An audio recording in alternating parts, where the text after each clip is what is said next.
Hai, apa khabar semua? Saya Jason. Selamat datang ke YouTube channel Atomy saya, di mana saya akan buat produk review, tips-tips dan juga cara-cara untuk berjaya di dalam perniagaan Atomy.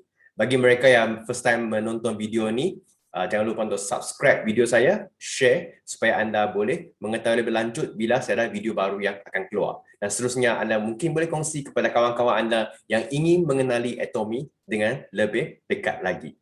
Jadi hari ini Jason akan kongsikan tentang macam mana kita nak memulakan bisnes Atomy, iaitu 4 perkara yang sangat penting sebagai seorang ahli Atomy yang baru, dan juga kalau kita ingin berjaya seterusnya di dalam perniagaan Atomy. Jadi apakah itu 4 perkara yang penting untuk kita memulakan perniagaan Atomy ataupun sebagai seorang kita panggil auto consumer dan peminat produk Atomy?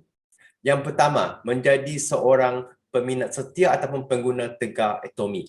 Now, kalau kita ingin memulakan perniagaan Atomy, maka kita sendiri kena menjadi pengguna dan menggunakan produk itu sendiri. Baru kita boleh meyakinkan diri kita sendiri untuk memulakan bisnes ini. Betul tak? Dan untuk pengetahuan anda, di Atomy Malaysia kita mempunyai lebih 100 produk di dalam Shopee Mall kita, dan anda boleh memilih banyak barang daripada hujung kaki sampai ke hujung rambut untuk kita menggunakan produk ini.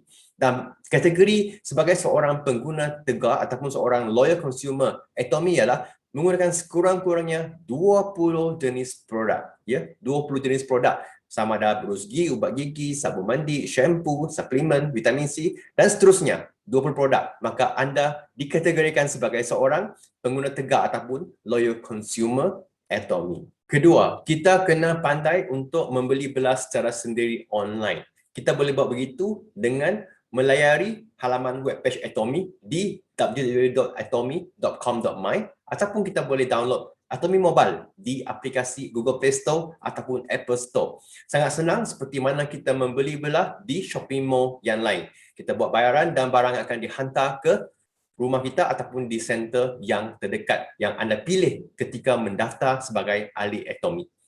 Ketiga, kita kena pandai untuk mendaftar ahli-ahli Atomy. Sebab kadang-kadang kita ada kawan-kawan yang ingin mencuba produk Atomy setelah melihat kita menggunakannya produk itu dengan baik, ataupun kita berkongsi dengan kawan-kawan kita dan mereka ingin menyertai Atomy, maka kita pandai mendaftar mereka. Pendaftaran Atomy adalah sangat senang. Kita boleh mendaftarkan mereka sebagai seorang pengguna sahaja ataupun sebagai seorang distributor di mana mereka boleh mendapat pendapatan pasif bersama Atomy.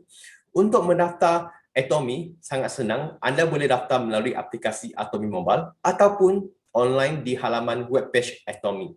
Jadi, anda yang memerlukan semua informasi ini untuk mendaftar mereka secara online. Sangat senang. Keempat, yang terakhir ialah kita juga kena boleh berkongsi produk Atomy. Sekurang-kurangnya 3 produk yang kita guna, kita boleh berkongsi dengan kawan-kawan kita. Apabila kita berkongsi produk yang kita guna, kita tak payahlah terlampau teknikal ataupun terlampau dalam kandungannya. Kita boleh tahu mungkin secara main point ataupun perkara-perkara yang penting yang kita kena tahu tentang produk itu. Tapi yang paling penting adalah pengalaman kita sendiri menggunakan produk itu. Jadi bila kita ada pengalaman peribadi, maka kita lebih yakin untuk berkongsi, maka kita lagi senang untuk meyakinkan kawan-kawan kita ataupun rakan-rakan kita untuk mencuba produk Atomy. Jadi itu saja 4 perkara yang kita perlu tahu kalau kita ingin berjaya di Atomy ataupun kita ingin memulakan perniagaan Atomy, iaitu yang pertama, iaitu kita kena mencuba produk itu sendiri dan sekurang-kurangnya 20 produk sebenarnya untuk menjadi seorang pengguna tegar Atomy. Yang kedua, kita kena pandai membeli online secara sendiri. Ketiga, kita pandai mendaftar ahli-ahli baru di bawah kita. Dan terakhir sekali, kita boleh berkongsi produk Atomy secara ringkas, mungkin secara 3-4 minit sahaja, melalui pengalaman peribadi kita. Sekurang-kurangnya 3 produk yang kita pakai, kita boleh kongsi dengan kawan-kawan kita. Jadi itu saja tips saya untuk hari ini. 4 perkara yang kita perlu tahu untuk memula dan seterusnya berjaya di dalam Atomy.